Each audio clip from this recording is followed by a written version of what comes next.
Welcome back to another Wall Street Journal market update. As you know, the market's at an all-time high. We'll get into that in a second. But what did silver and gold do? We know that they've been on a tear for a while. Can they hold that tradition? We'll find out here shortly. We know you're all interested in knowing that. But before we get to that, remember that this video is sponsored by APMEX, the American Precious Metals Exchange. It's where I have always bought my silver bullion for my collection. So it's a place that I've trusted, and I absolutely love their diversity. In fact, much of the stuff you see out here, I have purchased from APMEX. And in fact, I'll be making a purchase probably here in the next few days from APMEX as well, as I spend $100 a month on silver to prove that you can do it too. So that being said, we're going to go ahead and get to it. We are in the midst of pretty strong movements when it comes to international trade. As you know, we have the US-Canada thing right here. We also have, if you look down here, China. That one's coming here shortly.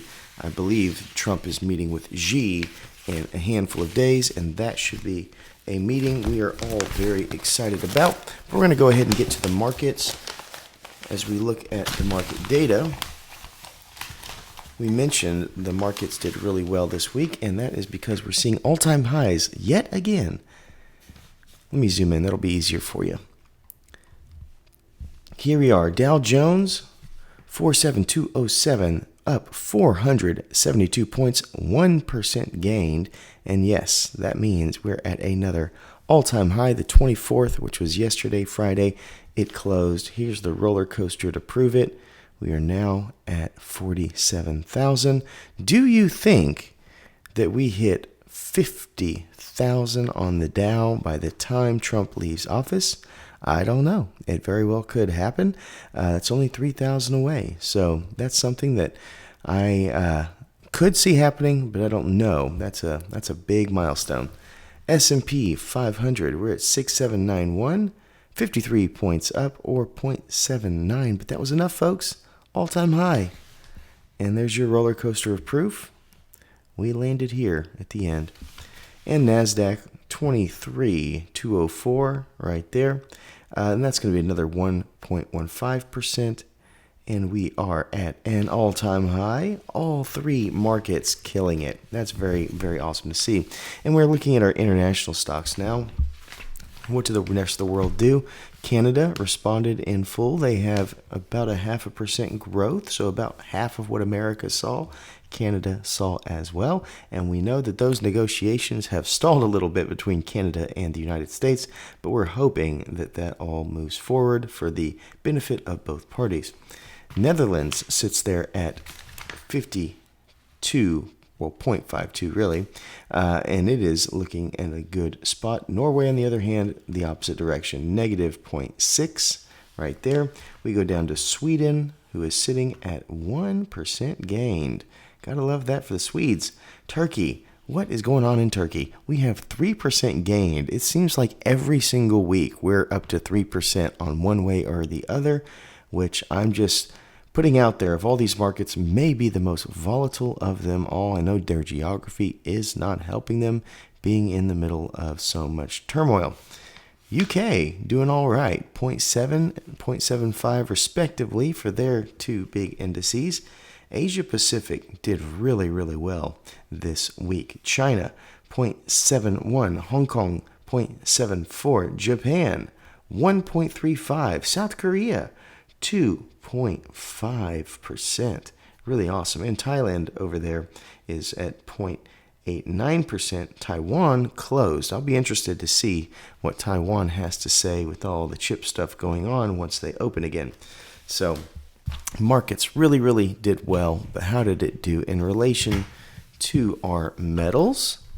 We know this year silver and gold have been on a tear. I know last week we saw silver, it was around 70% gained on the year, and I think that gold was about 15-ish points behind, but still both in really good shape. But we're looking here at the silver spot price where it ended. I have it marked at $48.84. That is negative 6.63%, folks. That's a pretty big dip, as you see here on this chart.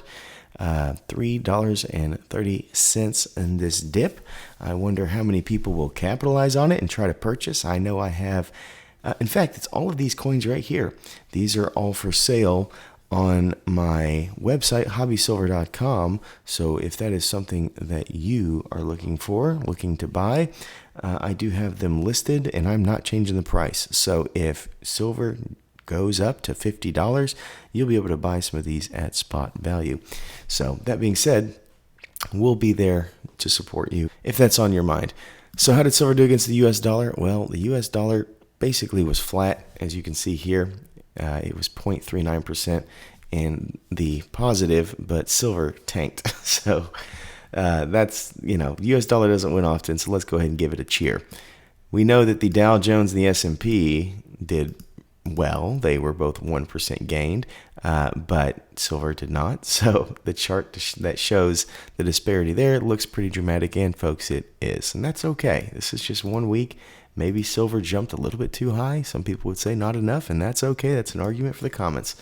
Gold, 4,127. Well, they take a step back too. We've noticed there on the 21st going in the 22nd, it really pulls back and it doesn't make up the ground.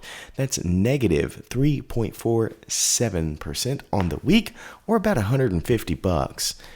Against the U.S. dollar, we know the U.S. dollar at 8.1 against metals this week. Doesn't happen often. That's okay. And then with the Dow Jones and S&P, we see the same type of disparity happening. And that's not the most crazy thing in the world. We want the markets to do well. We know that silver and gold will move up and down. And hey, every time it moves down, that's opportunity, right? As Warren Buffett would say. So that being said, metals, they're taking a step back this week. They did not win. The markets won the week. But hey, if you want to come buy some metals, go check out hobbysilver.com and we'll take care of you. I'll be making a purchase here on APMEX shortly, so if you want to watch that unboxing and some amazing, amazing things from the Spectre's Mint that just came in, about $1,000 worth, you want to make sure you stay tuned. So that being said, make sure, as always, that you stay classy and current with the culture of currency.